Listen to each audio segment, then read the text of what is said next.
What's up guys, it's Skill Up here with another Should I Buy It? A look at what are the vendors selling and should you buy it? I do these videos every single week, so if you like that sort of content, be sure to subscribe.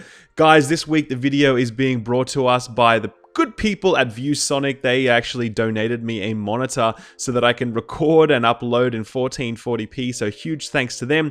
Description below has some information about the monitor they gave me, and with that, let's get this week's Should I Buy It underway. At the weapons vendor this week, there's a Vector here of 45 ACP. I wanted to point this out because I don't think you should buy this one. The talents aren't great, but specifically there was a change to the Vector in the latest patch, and there's actually now two Vectors. There's one with a base mag size of 20 and another with 25. This one is the one with 20, and it's generally the one that should be avoided, so I would definitely not recommend picking up this weapon. At the gear vendor, there is a Ballistic Shield performance mod. It's Ballistic Shield health 6.5%, which is a great roll on that. It's actually quite good if you're using that shield in PvP, given the fact that people are going to try and melt through your shield, but you really don't need it in PvE. The shield has well and truly enough health as it is. At the advanced weaponry vendor this week, there is a Navy MP5 N. It's got Competent, Vicious, and Dominant. Now, Competent and Vicious are obviously pretty good. Competent's only good though if you can hit the electronics requirement. I do, because I'm kind of running a bit of a hybrid Firecrest build at the moment. It's not for everyone, so make sure you check that out. Vicious is obviously really nice on an SMG because it helps unlock this sort of critical hit damage that you've got there. You want to be able to get as much crit as possible when you're using SMGs to get the full value out of that base critical hit damage. And Dominant, well, yeah, you'd probably roll that away, but that's fine because it's in that third slot, which means you can replace it with something good. The MP5 is an excellent SMG at the moment, so I would take a look at this. It may fit your build. There's a tactical SASG-12 here, which is actually really excellent. It's got 350% stagger, which is a great roll.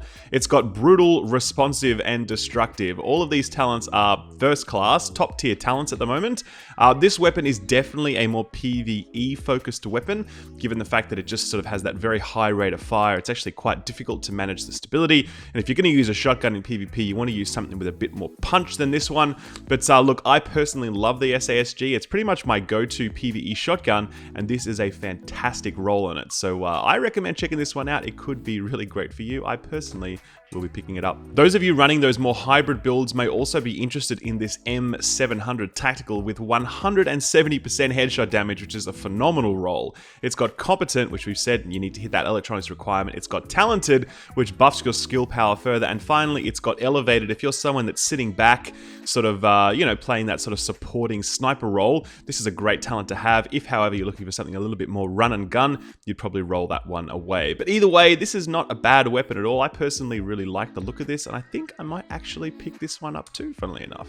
Good day for Skill Up. Everybody loves a lightweight M4, and at the special equipment vendor this week, there's a pretty good one. It's got 22% enemy armor damage, great roll. It's got Dominant, roll that away, fine. Vicious is actually quite good, particularly in PvP. If you're able to pop booster shot, you got that full health, and you start bursting down a target with that 10% bonus crit, that's a big deal. And Destructive, we know, is top tier at the moment, so this is a really good combination. And this base damage of 16.7k per bullet for me is actually quite good. I'll be really clear about this. You are going to see different damage numbers than me. I get this question every week. It's because of the fact that someone waving at me, hello. It's because of the fact that you have different firearms than I do, and the damage that you see there scales with your firearms. So it's always going to look different, but I can tell you that this is a very well-rolled lightweight M4, and I would definitely recommend checking it out. There's a Striker's Mask here that's rolled base stamina, skill power, and enemy armor damage. That's pretty well rolled, to be honest with you, so you could check that one out. There's a pair of defense Kneepads here as well with base stamina. The rest of the rolls aren't great, to be honest with you. You're going to have to roll that to armor, and then you do lose the enemy armor damage here in this minor slot. But hey, if you're really chasing 4-piece defense, then this will get you over the line. There's a Predator's Mark holster here that has rolled 1200 across all three stats, which is excellent. And there's also an Alpha Bridge holster which rolled 1200 in stamina and electronics. You'll need to roll this major attribute to armor. The firearms is a little on the low side, sadly, but hey, it's not too bad. Those of you going deep into electronics might be interested in this base electronics and major attribute skill power roll. The base electronics is on the low side, but if you're really looking to stack your skill power really high, then this will do the job. There's a Handstop Coyote here with 26.5% reload speed. This is the one that you would use on belt-fed LMGs that have really long reload times. Really useful mod in those contexts. And that's it. You wouldn't get this. Let's move on. At the Blueprints vendor this week, we've got a Super 90 shotgun. I would not recommend this one. It is not good. There's also an ACR Blueprint, which is an assault rifle. The ACR is a sort of mid-tier assault rifle. If you're really looking for an assault rifle these days, it's all about that LVOAC or the M4, as I spoke about earlier. But if you're really chasing a good combination of talent rolls to fill out an Alpha Bridge build, then picking up this Blueprint would be good. You could just roll it until you get exactly the talents that you need, and then use this in your second slot while using an M4 or an LVOA in your first slot. So it's quite good to have this sort of thing in your back pocket. Other than that, there's a quick release magazine. I don't recommend that one. There's a stamina gear mod Blueprint, and then we get onto the other stuff. Oh, there's also going to be a firearms or an electronics Blueprint, one of the two, but I already own those, so that's why they wouldn't show up here. At the Autumn's Hope Safe House, there's an electronics mod here that's rolled with bonus armor. I will say that the rolls on both of these is pretty shithouse. I wouldn't recommend it, but if you're really desperate for an electronics mod that has that bonus armor like I spoke about earlier, then this will do the job. At the Wolves Den Safe House, there's a converted SMG-9 A2. It's got Determined, which you'd roll away. It's got Deadly, which is a pretty sort of mid-tier talent right now. And it's got Adept, which is really nice in that third slot. Using a skill increases critical hit chance by 7.5% for 15 seconds. This means that particularly in PvP, you can pop something like Booster Shot for that bonus damage, and you're going to have all that bonus crit at the same time. You could pop Pulse for even more crit. You could stack this thing with crit. You've got this critical hit damage there. You've got critical hit damage here. It's a fair amount of burst damage coming out of that SMG and in that moment. So for that reason, the combination of talents is actually pretty good, but overall, it's not fantastic. I wouldn't say this is a must-buy. I'd say this is sort of situational. At Dante's Run, there is a prototype performance mod that has rolled for support station range. Those of you who are trying to do those healer builds, I no doubt using the support station, having maximum range on that thing is actually really helpful. So there you go. At Camp Hudson, which is the starting area, the gear vendor this week is selling a pair of gunslinger gloves. They've got base firearms, decisive, shotgun damage, pistol damage, and damage to elites. Now, this is really good for anyone running the ballistic shield build that doesn't run the defense gear set. You know, so if you're running like a Century's Call sort of ballistic shield build, you really want decisive on your sidearm because it really helps. This one has base sort of pistol damage and damage to elites, which works really well. You can change that shotgun damage to something else. You got yourself a great pair of gloves. So don't overlook that one. Those ballistic shield builds that don't use the defense gear set are still excellent. So check that out. At the Ward Safe House, there is a prototype performance mod that has rolled for bonus self-healing, first aid self-heal 5%. It's only a low roll, but very good for solo players looking to give yourself a little bit more sustain when you aren't stacking lots of skill power. At the East 46th Street DZ checkpoint, there's a military L86 LSW.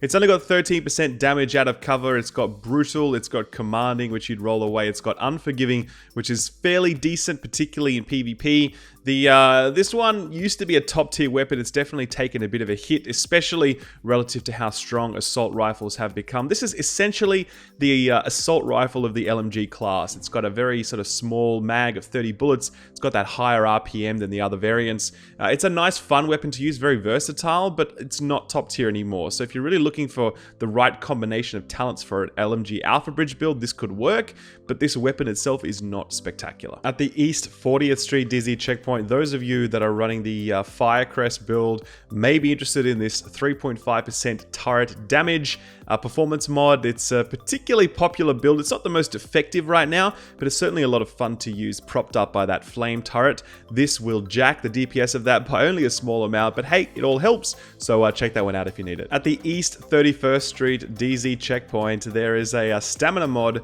that has rolled with bonus armor. This is certainly a go-to. You're probably going to have at least 2 or 3 of these in any gear set that you run. So 251 base stamina, 259 bonus armor are fairly okay rolls, nothing spectacular, but they'll certainly meet your needs. So there you go, enjoy. At the West 31st Street DZ checkpoint, there's a pair of Spec Ops pads that have rolled base stamina, health, and enemy armor damage. It gives you rewards from accolades are tripled with the accomplished talent. This is a really nice roll in the sense that anyone that's running a farming focused build, these knee pads are a bit of a requirement for that. And the base enemy armor damage there is really nice. All you need to do is change this major attribute to armor, and you've got yourself a very decent set of farming knee pads. At the West 34th Street DZ checkpoint, we actually have a Spec Ops pack here again, except this time it's specialized 200% of firearms and stamina to skill power. It's rolled base firearms. It's got major attribute in skill power,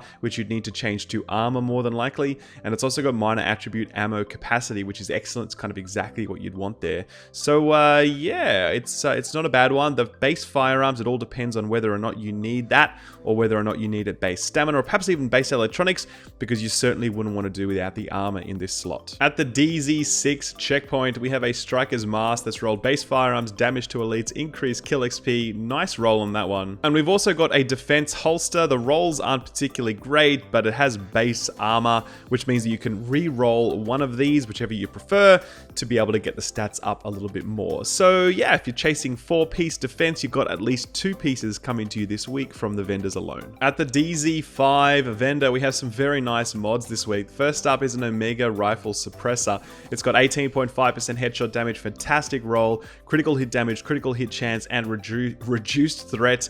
It's one of those triple damage roll suppressors that's always excellent. So check this one out. It's more than likely going to have more headshot damage than you currently have on your muzzle. It's a really, really nice one. Secondly, we have this Vertical Grip Coyote Tan, which is really great. Why?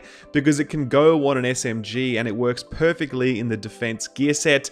That gear set is limited in the sense that you can only walk. You're very slow to get around, and your SMG has a very small optimal range at about 15 meters base. So having this thing in the underbarrel mod slot gives that build a lot more versatility. If you're running the defense gear set shield build, do not leave home without this mod. At the DZ3 safe house, we have a classic M44 Carbine here, which has fierce, talented, and cool-headed. It's actually a fairly nice combination of talents for those running a skill power focused build. Probably recommend getting rid of that fierce. Don't really need that. Replace it with something like adept or competent, and you got yourself a really nice skill power focused sniper rifle. So yeah, not too bad at all on that one. And that's it, guys. That should I buy it for the week. Some really great items this week. Really hope you found something that's going to be useful for you in your build. I have been obviously very relaxed this week, or I haven't actually been that relaxed. I haven't been uploading, but I've been working on some really big projects in the background that I'm really excited to share with you both this week and next. So keep an eye out for those. Drop this video a like if you liked it, guys. Be sure to subscribe for lots more Division content. The new year is about to begin and big things are on the way. I cannot wait. Thank you very much for watching. Take good care, and I'll see you next time. Bye-bye.